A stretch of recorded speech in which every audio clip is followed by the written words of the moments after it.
What is said publicly is of course much different than what's being communicated to us privately. በአደባባይ የሚባለውና በሚስጥር ከኛ ጋር የሚያደርጉት እጅጉን የተለያየ ነው። በዚህ ምክንያት ፕሬዝዳንት ዶናልድ ትራምፕ በኢራን የኃይልና ኢነርጂ መሰረተ ልማቶች ላይ ጥቃት እንዳይሰነዘር ለ10 ቀናት አራዝመዋል። ይህ ለኢራናውያን አገዛዝ ከአሜሪካ ጋር ስምምነት ላይ ለመድረስ በትውልድ አንድ ጊዜ የሚመጣ በጎ አጋጣሚ ነው። ማለቴ በቋሚነት የኒኩለር ፍላጎታቸውን እርግፍ አድርገው የሚተውበትና እንደ መንግስት ሽብርን መደገፍ እንዲያቆሙ የሚያደርግ ነው።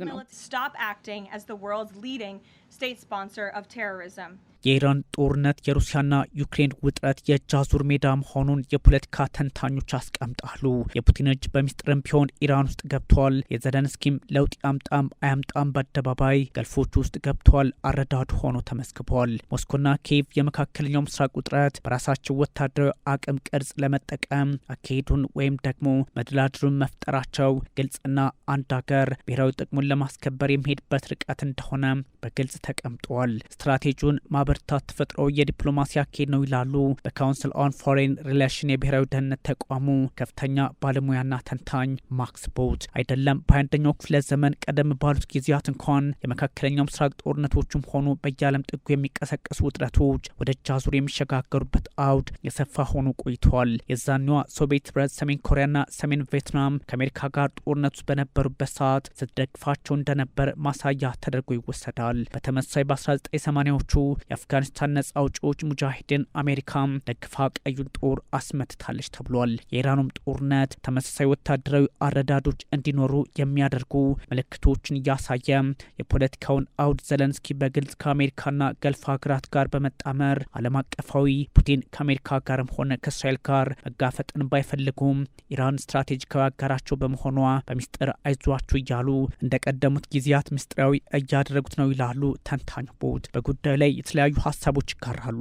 አንዱ በአንዱ ላይ ተጠቅመው ጠላትን ማዳከም ላይ ማተኩራቸውን ለመገንዘብ ወታደራዊ ተንታኝነትን አይጠይቅምና ጉዳዩ በእርግጥም ከብሔራዊ ጥቅም አንጻር የሚቃኝ ሆኖ እየተመዘገበ ይገኛል። ምንም እንኳን የዩክሬን ከገልፎች ጎን ቆሞ ኢራንን ጫና ውስጥ ለማስገባት መሞከር ያን ያህል ዋጋ አይኖረውም ቢባልም አገራት ገለልተኝነትን በመረጡበት ሰዓት ዘለንስኪ የጀመሩት እንቅስቃሴ መሆኑ የተለየ ትርጉም ያሰጠዋል። በእርግጥ ዘለንስኪ ለሀገራቸው ጥቅም አጋሮችን ማሰባሰብ ሊያግዛቸው የሚችለው መንገድ እየጠረጉ መሆኑ ነው። ኢራንና ሩሲያ በቀጠናው ላይ ካላቸው ግንኙነት እንዲሁም ስትራቴጂ አንጻር ቭላድሚር ፑቲን የሳተላይት መረጃና የሰው አልባ አውሮፕላን ድጋፍ ለቴህራን ያደርጋሉ የሚል አረዳድም አለ።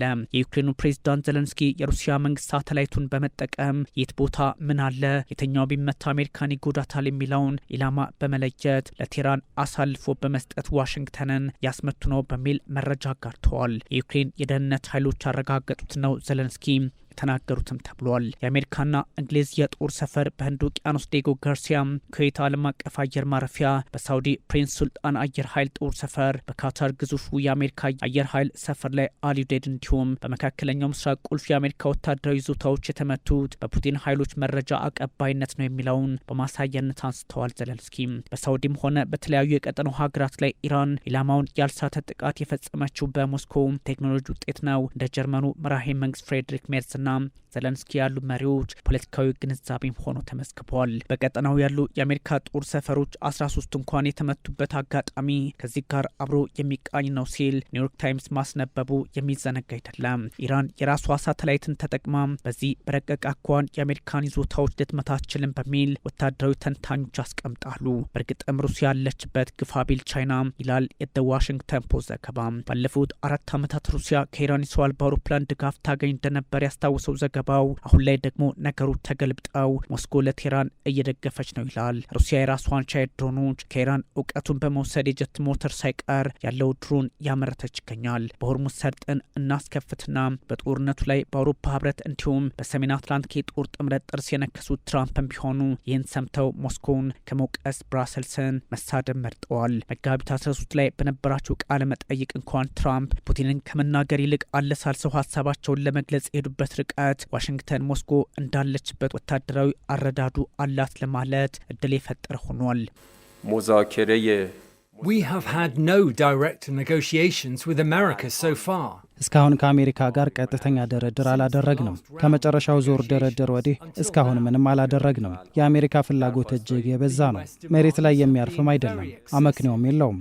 ፓኪስታን ከጎረቤት ሀገራት ጋር የምታደርገው ድርድር እነሱ ያስቀመጡት ማዕቀፍ ነው። በዚህ ማዕቀፍ ላይ ምንም አይነት ተሳትፎ የለንም። We have not participated in this framework. ምናልባት ፑቲን እኛ ዩክሬንን እየረዳን ይመስላቸው ይሆናል፣ እሳቸውም እንደዛ ሊያደርጉ ይችላሉ ይሆናልም በሚል በገደምዳሚው አይነት ሀሳብ መስጠታቸውም የሚዘነጋ አይደለም። እኛም እያደረግነው እነሱን በሚል አልፈውታል ሪፐብሊካኑ ትራምፕ። ይባስ ብለው ትራምፕ በሞስኮ ላይ እርምጃ ይወስዳሉ በሚል ግፊቱ ከምዕራቡ ዓለም እየበረታባቸውም ቢሆን ሆርሙዝ ሲዘጋ ለሩሲያ ማዕቀብ አንስተውላታል። ፕሬዚዳንት ፑቲን የሚሸጡትን ነዳጅ ለጦራቸው ይጠቀሙበታል ሲል አውሮፓ ትራምፕ ላይ ድምፁን ቢያሰማም በኢራኑ ጦርነት ጀርባ ከሰጣችሁን ከእናንተ የቴህራን ደጋፊዋ ሞስኮ ትጠቀም አይነት ምላሽ ሰጥተዋቸዋል። ጉዳዩን አቅለን አንመለከተውም ትራምፕ በማለት ቀጥለዋል። ታዲያ የሪፐብሊካኖቹ አስተዳደር በዴሞክራቶቹ ልክ ለዩክሬን ወታደራዊ ድጋፍ አለማድረጉ እንዲሁም በአውሮፓ መድረክ ላይ ሞጋች ሆኖ አለመቅረቡ ተስፋ ያስቆረጣቸው ዘለንስኪ በራሳቸው መንገድ የገልፉ ፖለቲካ በአጋርነት ለመያዝ ስራ ላይ ናቸው። ወትሮንም ጉዞ ይወዳሉ የሚባሉት ዘለንስኪ ወደ ገልፎቹ ማለትም ሳውዲ፣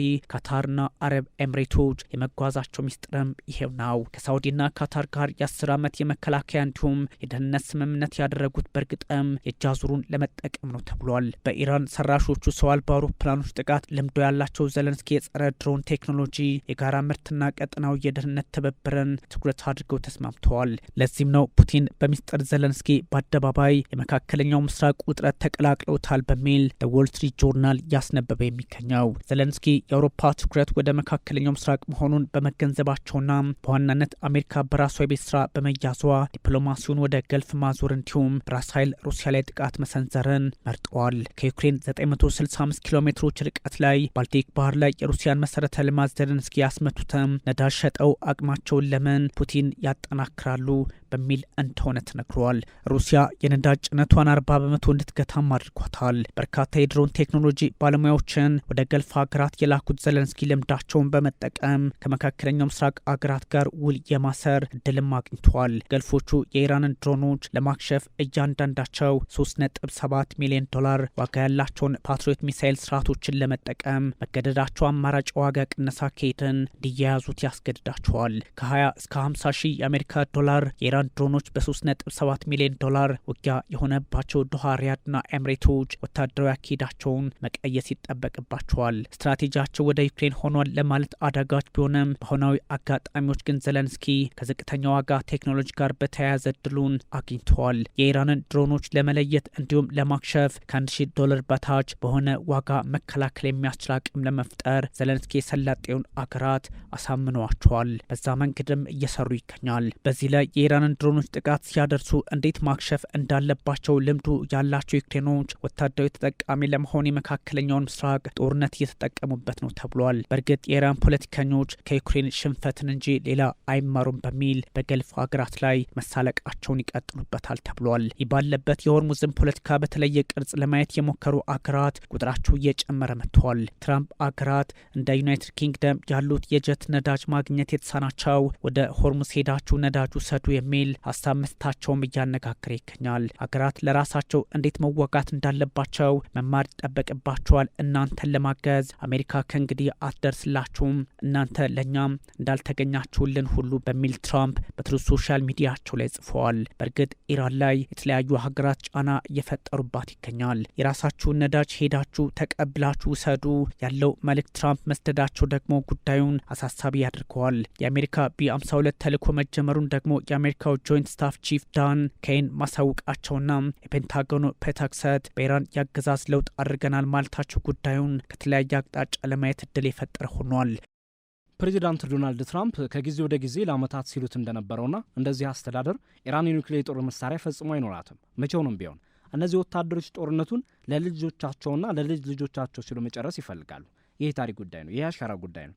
ስኬት ወሳኝ ነው። በዚህ ፕሬዚዳንትና በአሜሪካውያን ለማሸነፍ ከመቼውም ጊዜ በላይ ተቃርበናል።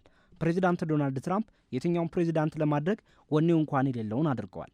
ያለፉት ፕሬዚዳንቶች ሁሉ ወሬ ላይ ብቻ ነበሩ። አሁን ተግባር ነው። የሀገሪቱ አስተዳዳሪዎች ከቀደመው ጊዜ ይልቅ አሁን ላይ ብልህ መሆን አለባቸው ተብሏል። ፔንታጎን ከ12 ቀናት በኋላ ጋዜጣዊ መግለጫ ሲሰጥ በከባድ የደህንነት ጥበቃ ውስጥ ሆኖ ነው። ለዚህም ነው የኢራን አሜሪካና እስራኤል ውጥረት ወደ ሩሲያና ዩክሬን ይሻገራል፣ ከዛም ባሻገር ቻይና ውስጥ ይገባል፣ ያለምን ፖለቲካ ከጫፍ ጫፍ ያናጋል እየተባለ የሚገኘው። ጉዳዩ ሄዶ በድርድርም ተጠናቀቀ። አንዱ አሸናፊ ሆኖ ግን ያለምን የኢኮኖሚና የፖለቲካ ስርዓት ወደ ሌላ ምዕራፍ አሻግሮ በውድመት መልክም ሊሆን ይችላል ይጠናቀቃል የሚል ፖለቲካዊ አረዳዱ ከትላንቱ ዛሬ እየሰፋ መጥቷል።